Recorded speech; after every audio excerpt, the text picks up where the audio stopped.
It's good to see you again. You too. We are here with Rhonda Polanski, the outgoing uh, committee chair of the Business Management Committee. And again, I'm Suzanne Boniford. I'm the outgoing VP of Professional Services. And we are here to talk about part four of Rhonda's excellent multi-part series on reimbursement issues. If you have not watched part one, two, and three, please go back, and you can also read those articles as well if you are a TISHA member, and get some more information on these very important topics. Today, we're going to talk a little bit about part four of the series, and I have a few more questions for Rhonda today. So to get us started, Rhonda, these challenges that we've had in healthcare with reimbursement have existed a half a century or more. But there's to be newer challenges unique to the 21st century with the Medicare Advantage plans. How can we have a voice in this current climate? Well, you are right about that. Healthcare keeps changing on us, and I'm not sure that it's always for the better, but we can have a voice. We can attend local government meetings, and we can develop a media strategy. Social media is such a big part of our life these days, contacting local media outlets, joining social media platforms, and working with other volunteer and community-based groups in your profession. I mean, because there's ways to advocate for insurance and medical billing issues and government agencies. I mean, consumers, you can encourage your consumers to call, maybe possibly the No Surprise Help Desk. They can check in their state as the state consumer assistant programs. They can help with surprise billing questions. The consumers can also report fraud and abuse, federal health care programs, right? And with the OIG as well. The more noise you make, the more attention you're going to get. Thank you. So, what about TISHA's involvement? Does TISHA do anything to help with the politicians that are making decisions about these kind of issues? Yeah. I mean, the Tisha PAC, which I'm sure everybody's familiar with, a PAC, PAC, a PAC is a group that bands together for a unified mission of support, right, and for candidates in a public office. And a PAC gives an organization the greater ability to advocate before elected officials in the state capitals. It provides resources to hold elected officials accountable.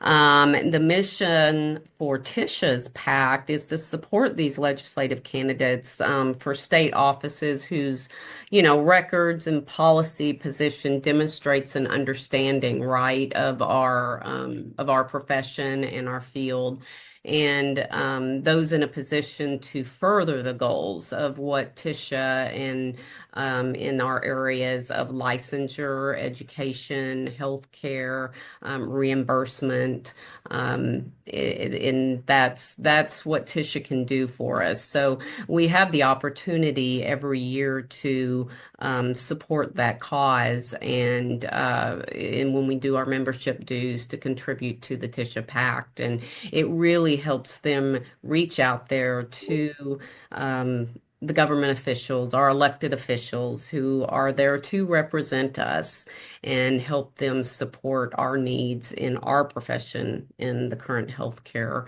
environment that we live in these days. Exactly. Understood. So those dollars really do make a difference They with do. our giving to our Tisha PAC to support us and to Yes. support our legislators who are making those important decisions. Yes. So, what is the best way to contact our legislators?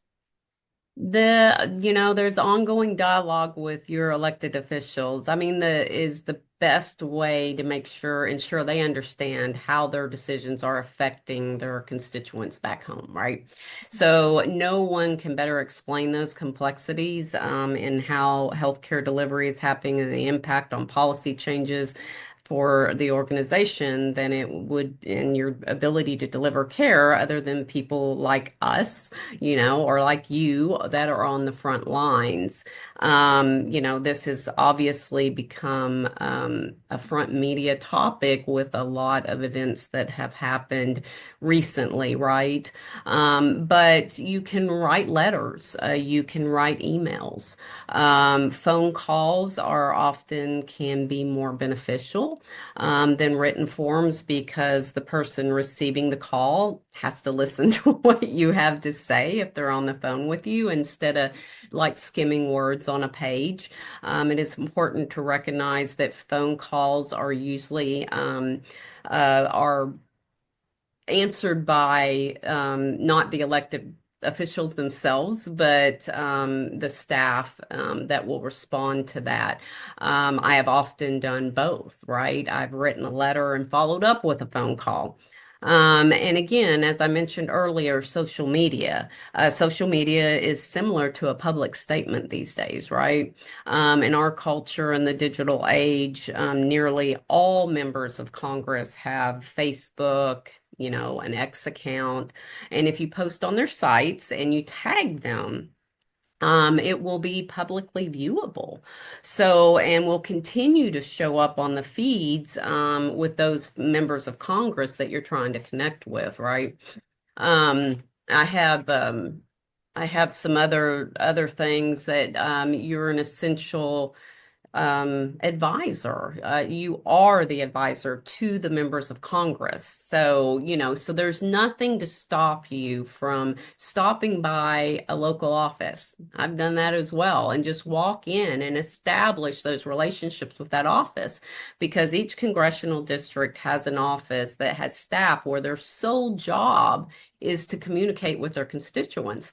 And a personal visit can, cause a more immediate impact and leaving a lasting impression, of course. But you can also invite members to Congress to visit your department, visit your place, see what you do firsthand. A lot of times they enjoy this because it's a prime opportunity for their public relations.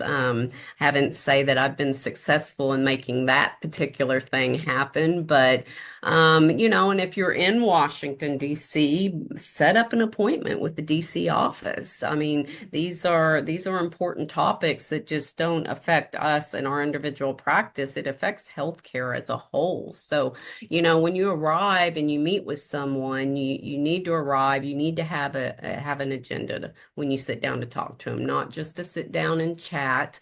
And don't be disappointed if you don't get to meet with the elected official and you only get to meet with the staff because they truly play a very key role in advising our elected officials on what the constituents are talking about out there. So, if you ever question, one person can make a difference, everyone should try. Because if everyone gets out there and tries, that one person is going to end up in being multiple people. And the more voices the constituents hear from, the more important the topic will become. Mhm, mhm.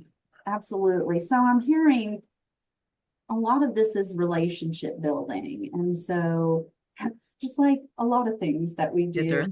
speech language Right. pathologists, audiologists, it's about building those relationships with our legislators, with those Yes. that represent us, so they get to know us and know our stories. Yes, I continually keep in touch with the ones that I have communicated with, even when I see a news story or something happening with the Medicare Advantage plans or something I may see. I'll forward the link to them and say, hey, here again is another topic on this. And, I'm sure that they see the news feeds come through as well, but I want them to remember me. I want them to know that I'm watching the same news feeds they are, and this is still an important topic, and it still needs addressed, and it still needs attention. So just keeping it at their forefront is very helpful, and one person can make a difference, and everyone should try it. Absolutely. I agree 100%. This has been so informative today. Thank you so much, Rhonda, for your time. And again, I encourage you, if you are a member of TISHA, to go and read the full articles, the full 4-part series that Rhonda has written. It's very informative and it will provide you with more action-based steps that you can take to help you in this journey with reimbursement and our legislators and all of these current very important topics that we have at the forefront, especially coming into this new year. Yes. Well, Yeah, this has been a lot of fun doing this 4-part series. I really hope my goal was to make sure to give information that people could use, and I hope it did that. absolutely. Thank you so much, Rhonda. Thank you.